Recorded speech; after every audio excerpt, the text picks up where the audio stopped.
God and the Lord Jesus Christ are always busy. As ordinary humans, sometimes we wonder, what must the Father and the Lord Jesus Christ be doing in heaven right now? What keeps them busy? Do they simply watch what we do down here on earth? Or are they too busy attending to so many pressing matters that concern mankind? By referring to some verses from the Bible, we will have an idea about the things that preoccupy them. Let us start with the Lord Jesus Christ. Hebrews chapter 8 verse 1 up to 3. Now of the things which we have spoken, this is the sum. We have such an high priest who is set on the right hand of the throne of the majesty in the heavens, a minister of the sanctuary and of the true tabernacle, which the Lord pitched, and not man. For every high priest is ordained to offer gifts and sacrifices. Wherefore, it is of necessity that this man have somewhat also to offer. Right now, the Lord Jesus Christ is in heaven, seated at the right hand of God's throne. When we say that He is set or seated on His throne, we should not have the impression that He is simply seated the whole time, literally, and not doing anything. To be seated on a throne means to be in power. Therefore, the Lord Jesus Christ is on the seat of power, and to be in His post entails so many duties and responsibilities that need to be fulfilled. One of the duties that the Lord Jesus Christ performs is the duty of a high priest. As He is our high priest, He is tasked to offer gifts and sacrifices at the altar in heaven. During the time of the Israelites, they offered goats, sheep, and cows for the forgiveness of their sins. And the ones who accepted those offerings were the high priest, who, in turn, would offer them to God at the altar. In the Christian dispensation, the one who performs the task is the Lord Jesus Christ. Because He is our priest in heaven, there is a temple and the altar which God built, and it is in that altar where the Lord Jesus Christ presents to God the offerings of His servants, which are not sheep and cows anymore, but their prayers, praises, hymns, vows, and thanksgivings. The Lord Jesus Christ serves as our mediator to God. He intercedes for us. We need His intercession because, as sinners, we are not worthy to approach God. But through the mediation of Christ, God accepts our offerings. Thus, our sins are being forgiven. Hebrews chapter 13 verse 15. By Him, therefore, let us offer the sacrifice of praise to God continually. That is the fruit of our lips, giving thanks to His name. The pronoun Him in that verse refers to the Lord Jesus Christ. By Him and through Him, our praises and thanksgiving are able to reach God, because Christ is the one mediator between God and man, as written in 1 Timothy chapter 2 verse 5 up to 6.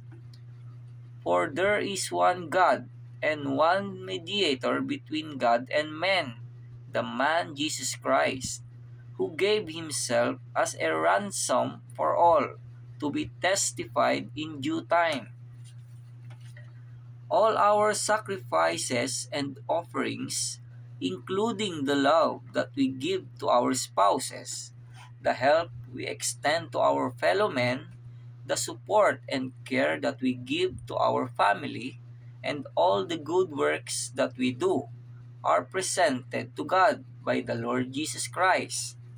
In addition to this are the vows, fastings, contributions, charity works, and prayers of the servants of God, which the Bible likewise regards as offerings.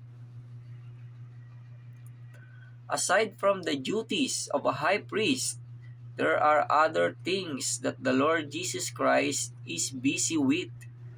Hebrews chapter 1 verse 13. But to which of the angels said he at any time, Sit on my right hand until I make thine enemies thy footstool. We have to understand that when God told the Lord Jesus Christ to sit on my right, it means that the Father was letting him take the seat of honor and power. He was giving Christ the authority to reign and rule as king over heaven and earth. Matthew chapter 28 verse 17 up to 18. And when they saw him, they worshipped him, but some doubt. And Jesus came and spake unto them, saying, All power is given unto me in heaven and in earth. All power in heaven and in earth have been given to the Lord Jesus Christ. He has power over all flesh.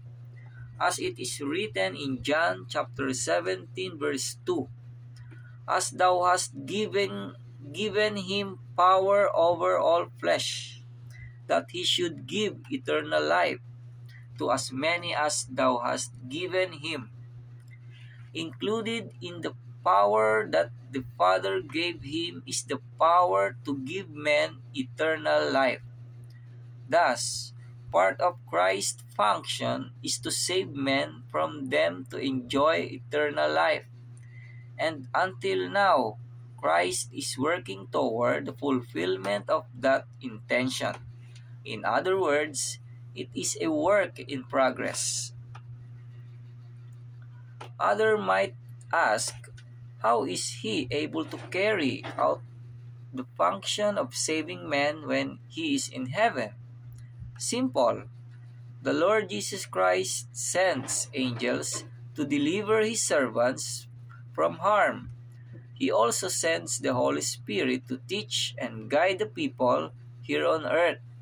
And his Spirit goes with the preachers of God as they propagate the gospel to all men. Let me clarify. Christ only goes with the preachers of God and not with all preachers. Definitely, you do not expect him to go with preachers who make money out of the Word of God and make a lucrative business out of religion. He will only be with the preachers who faithfully teach the gospel with the sincere intention of leading people back to God for them to be saved and merit eternal life. Matthew chapter 28 verse 19 up to 20. Go ye therefore and teach all nations, baptizing them in the name of the Father, and of the Son, and of the Holy Ghost, teaching them to observe all things whatsoever I have commanded you. And lo, I am with you always, even unto the end of the world. Amen. Christ gave the early apostles an assurance that he would be with them until the ends as they went forth to preach his teachings. The fulfillment of Christ's promise was also experienced by later apostles like Paul and Barnabas, for they, too, felt the guidance of Christ's Spirit as they preached the gospel. Romans chapter 16 verse 25. Now to him that is of power to establish you according to my gospel and the preaching of Jesus Christ. Modesty aside, I can also testify to the guidance of the Spirit of Christ whenever I preach, whenever I answer questions of faith of different people, and whenever I defend the Christian faith. As I am not young anymore, there are times when I tend to be forgetful. Sometimes I could not easily recall the specific chapter and verse of a particular book of the Bible that I want to cite. But whenever that happens, the Spirit of Christ readily comes to my aid, and very swiftly the verses that I want to cite flash in my mind. Always, His Spirit never fails to supply me with His words that I need to impart to people at a given situation. And without a doubt, I know in my heart that the Spirit of Christ is with me as I fulfill His commandment of making disciples in all nations. The Lord Jesus Christ is always true to His promise. I am with you always, even unto the end of the world.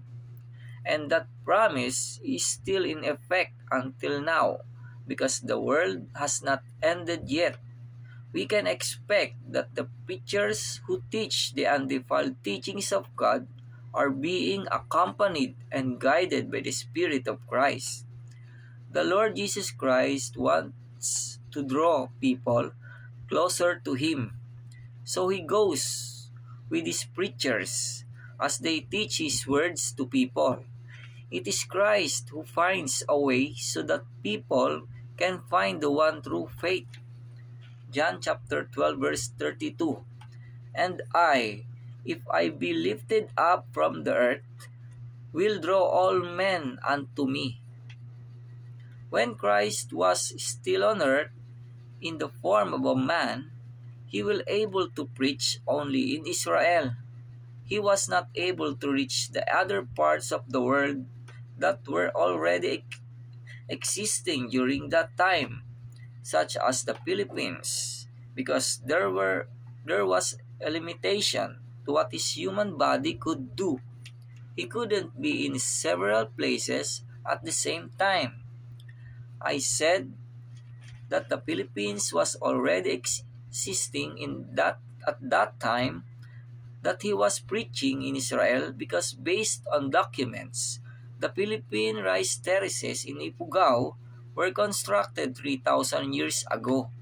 Since Christ preached on earth 2,000 years ago, it means that at the time that he was preaching, the rice terraces in Ifugao, Philippines, had long been in existence. Philippines rice terraces. Ancient huge walls in the vicinity of Potia in eastern Ifugao, dated to be some 4,000 years old, point to early human settlement in the province. Ifugao culture is reputedly 3,000 years old. The rice terraces are estimated to have been taken 2,000 years to build. To cover the present-day 400 square kilometer of terraced land. But before he ascended to heaven, he made a promise that when his physical body has been changed into a glorious spiritual body, he will let all men to be drawn to him. When that happened, he was no longer barred by limitations. He could already approach any man anywhere on earth, although not really by his own person, but through the instrumentality of the preachers that he sends. and he is the driving force that attracts or draws people to his teachings. Very clearly, the Lord Jesus Christ is not idling in heaven. He is very busy in taking charge of so many things. As mentioned earlier, the Lord Jesus Christ is ruling over heaven and earth. This means that He is ruling over His servants and even over the angels, cherubs, and seraphs. The angels in heaven are under His command. In fact, He sends them to earth to safeguard the would-be heirs of salvation. Hebrews chapter 1 verse 14. Are they not all ministering spirits sent forth to minister from them who shall be heirs of salvation? Angels are ministering spirits, and they are being commissioned to deliver the people of God from mishaps. That is why they are called guardian angels. If you are of God fearing, then you have a guardian angel. As it is written in Psalms 34 verse 7, the angel of the Lord encampeth round about them that fear him, and delivereth them. Although we do not exactly know everything that happens in heaven, we can be sure that the Lord Jesus Christ is always very busy. How about the Father? Is He equally busy? For sure, the Father is busier. Acts chapter 17 verse 26. And hath made of one blood all nations of men for to dwell on all the face of the earth, and hath determined the times before appointed, and the bounds of their habitation. The Father made all nations on earth for men to dwell on. Not only that, He is also the reason why we live. Acts chapter 17 verse 28. For in Him we live and move and have our being. God is our Creator. We owe Him our lives and our beings. We exist because of Him. He maintains our lives. He provides us with all of our needs in order for us to survive.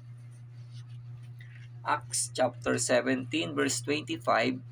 Neither is worship with men's hands, as though He needed anything, seeing He giveth to all life and breath and all things. God is the provider of all our needs in life. He sees to it that will not run short of our sustenance. Thus, He lets the crops grow and yield bountifully. He multiplies the fishes in the ocean to satisfy our hunger. He makes the complex structure of nature and maintains ecological balance for us to have fresh and clean air and water, and a healthy environment as a whole, which are all vital to our survival.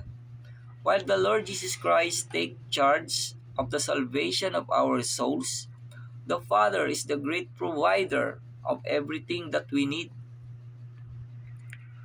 The Father is also the one who makes the very toe decision as to who will live and who will die.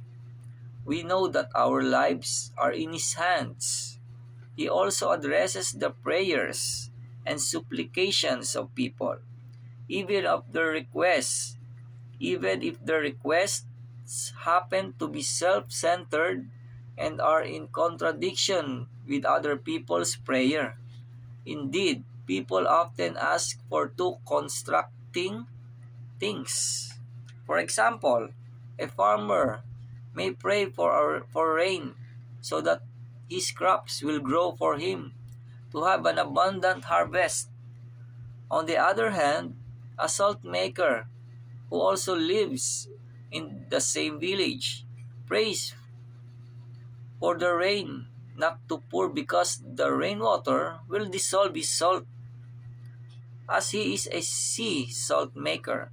Instead of rain, he prays for the scorching heat of the sun, so that his salt brine would dry, crystallize, and be harvested at the soonest possible time. We can just imagine the difficulty that the Father faces in addressing the prayers of men alone. I repeat, we do not exactly know what really happens in heaven, but the Bible gives us a glimpse of how busy the Father and the Lord Jesus Christ are up there. And we can be very sure that the things that keep them busy are all for the benefits of men. To God and the Lord Jesus Christ be all the glory.